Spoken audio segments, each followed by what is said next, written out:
Mangaluru DYSP ಗಣಪತಿಯವರ ಅಂತ್ಯ ಸಂಸ್ಕಾರ ನಿನ್ನೆ ಹುಟ್ಟೂರಿನಲ್ಲಿ ನೆರವೇರಿತು. ಅದರ ಬೆನ್ನಲ್ಲೇ ಸಿಐಡಿ ತನಿಖೆ ಕೂಡ ಚುರುಕಾಗಿದೆ. ಎಲ್ಲಾ ಆಯಾಮಗಳಿಂದಲೂ ಸಿಐಡಿ ತಂಡ ಮಾಹಿತಿಯನ್ನು ಕಲೆ ಹಾಕ್ತಾ ಇದೆ. ನಿನ್ನೆ ಸಿಐಡಿ ತಂಡ ಎಲ್ಲೆಲ್ಲಿ ವಿಸಿಟ್ ಕೊಡ್ತು ನೋಡಿ ಡೀಟೇಲ್ಸ್ ಅನ್ನ.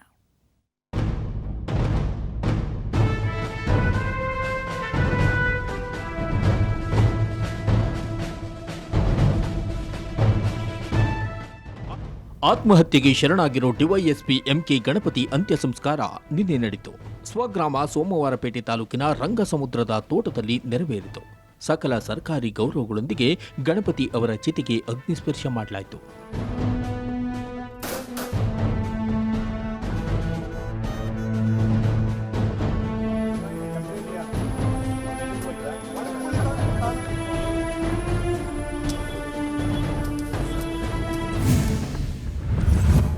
ನಿನ್ನೆಯಿಂದಲೇ ಸಿಐಡಿ ತನಿಖೆ ಆರಂಭ. ಡಿವೈಎಸ್ಪಿ ಗಣಪತಿ ಸಾವಿಗೂ ಮುನ್ನ ಮೇಲಾಧಿಕಾರಿಗಳ ಕಿರುಕುಳದ ಬಗ್ಗೆ ಆರೋಪಿಸಿದ್ದರು. ಇದರ ಬೆನ್ನಲ್ಲೇ ಸೂಕ್ತ ತನಿಖೆಗೆ ಪ್ರತಿಭಟನೆಗಳು ನಡೆಯುತ್ತಿವೆ. ಈ ಮಧ್ಯೆ ಸರ್ಕಾರ ಪ್ರಕರಣವನ್ನ ಸಿಐಡಿ ತನಿಖೆಗೆ ವಹಿಸಿದೆ. ಈಗಾಗಲೇ ಸಿಐಡಿ ಐಜಿ ಹೇಮಂತ್ ನಿಂಬಾಳ್ಕರ್ ನೇತೃತ್ವದಲ್ಲಿ ತನಿಖೆ ಆರಂಭವಾಗಿದೆ. ನಿನ್ನೆ ಡಿವೈಎಸ್ಪಿ ಆತ್ಮಹತ್ಯೆ ಮಾಡಿಕೊಂಡಿರುವ ಮಡಿಕೇರಿಯ ವಿನಾಯಕ್ ಲಾಡ್ಜ್ಗೆ CID IG Nimbalkar, SP Kumaraswamy ನೇತೃತ್ವದಲ್ಲಿ 8 ಮಂದಿ ಪೊಲೀಸರ ತಂಡ ಭೇಟಿ ನೀಡಿ ಮಾಹಿತಿ ಕಲೆ ಹಾಕಿದೆ.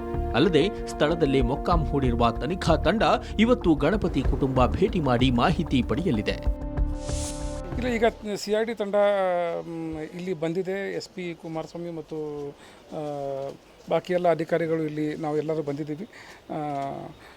ವಿಷಯ ಈಗ ತಿಳ್ಕೊಂಡು ತನಿಖೆ ಪ್ರಾರಂಭ ಮಾಡಲಾಗಿದೆ. ಈಗ ತಂಡದಲ್ಲಿ ಇರ್ತಕ್ಕಂಥ ಎಲ್ಲ ಅಧಿಕಾರಿಗಳು ಮತ್ತು ಸಿಬ್ಬಂದಿಗಳು ಅವರವ್ರಿಗೆ ನೇಮಿಸಲಾಗಂಥ ಕೆಲಸಕ್ಕೆ ಈಗ ಅವ್ರ ಕೆಲಸ ಶುರು ಮಾಡಿದ್ದಾರೆ. ಇಲ್ಲ, ಅದು ನಡೀತಾ ತನಿಖೆ ವಿಷಯ. ಎಲ್ಲಿ ಹೋಗ್ತೀವಿ, ಏನು ಮಾಡ್ತೀವಿ, ಅದು ಎಲ್ಲ ತನಿಖೆಯ ವಿಷಯ. ತನಿಖೆ ಕಾಲದಲ್ಲಿ ಈ ಥರ ಹಂತ ತನಿಖೆ ಹೇಳಲಿಕ್ಕೆ ಆಗೋದಿಲ್ಲ. ಸಮಗ್ರವಾಗಿ ತನಿಖೆ ನಡೀತಾ ಇದೆ ಅಂತ ನಾನು ಹೇಳಲಿಕ್ಕೆ ಇಷ್ಟಪಡ್ತೀನಿ. ಕಿರುಕುಳಕ್ಕೆ ಆತ್ಮಹತ್ಯೆ ಪರಿಹಾರ ಮಾರ್ಗವಲ್ಲ. ಡಿವೈಎಸ್ಪಿ ಕಲ್ಲಪ್ಪ ಆತ್ಮಹತ್ಯೆ ಬಳಿಕ ಎಂಕೆ ಗಣಪತಿ ಕೂಡ ಆತ್ಮಹತ್ಯೆಗೆ ಶರಣಾಗಿದ್ದಾರೆ.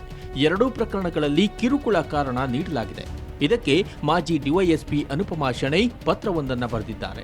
ಇಲಾಖೆಯಲ್ಲಿ ಒತ್ತಡ, ಭ್ರಮ ನಿರಸನ ಅನಿಸಿದ್ರೆ ರಾಜೀನಾಮೆ ನೀಡಿ ಹೊರಬನ್ನಿ, ಅದು ಪಲಾಯನ ಎಂದೆನಿಸಿಕೊಳ್ಳಬಹುದು.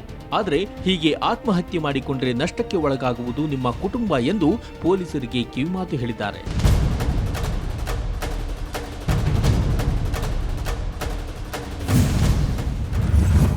ಅಧಿಕಾರಿಗಳ ಆದೇಶ ಪಾಲನೆಯೇ ದೊಡ್ಡ ಸವಾಲು.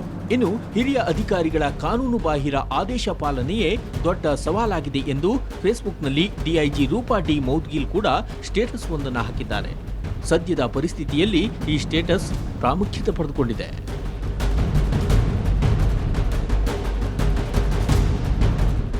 ಡಿವೈಎಸ್ಪಿ ಎಂಕೆ ಗಣಪತಿ ಆತ್ಮಹತ್ಯೆ ಪ್ರಕರಣದ ಸೂಕ್ತ ತನಿಖೆಗೆ ರಾಜ್ಯಾದ್ಯಂತ ಪ್ರತಿಭಟನೆಗಳು ಕೂಡ ನಡೆದಿವೆ. ಪ್ರಕರಣವನ್ನ ಸಿಬಿಐಗೆ ವಹಿಸುವಂತೆ ಒತ್ತಾಯಿಸಿ ಇವತ್ತು ರಾಜ್ಯಾದ್ಯಂತ ಬಿಜೆಪಿ ಪ್ರತಿಭಟನೆ ನಡೆಸಲು ನಿರ್ಧರಿಸಿದೆ. ಆದರೆ ಸಿದ್ದರಾಮಯ್ಯ ಸರ್ಕಾರ ನಿಷ್ಪಕ್ಷಪಾತವಾಗಿ ತನಿಖೆ ನಡೆಸುತ್ತಾ, ಇಲ್ಲ ಎಂಕೆ ಗಣಪತಿ ಚಿತೆಗೆ ಬೆಂಕಿ ಇಟ್ಟಂತೆ ಪ್ರಕರಣವನ್ನು ಸುಟ್ಟು ಹಾಕುತ್ತಾ? ಕಾದು ನೋಡೋಣ.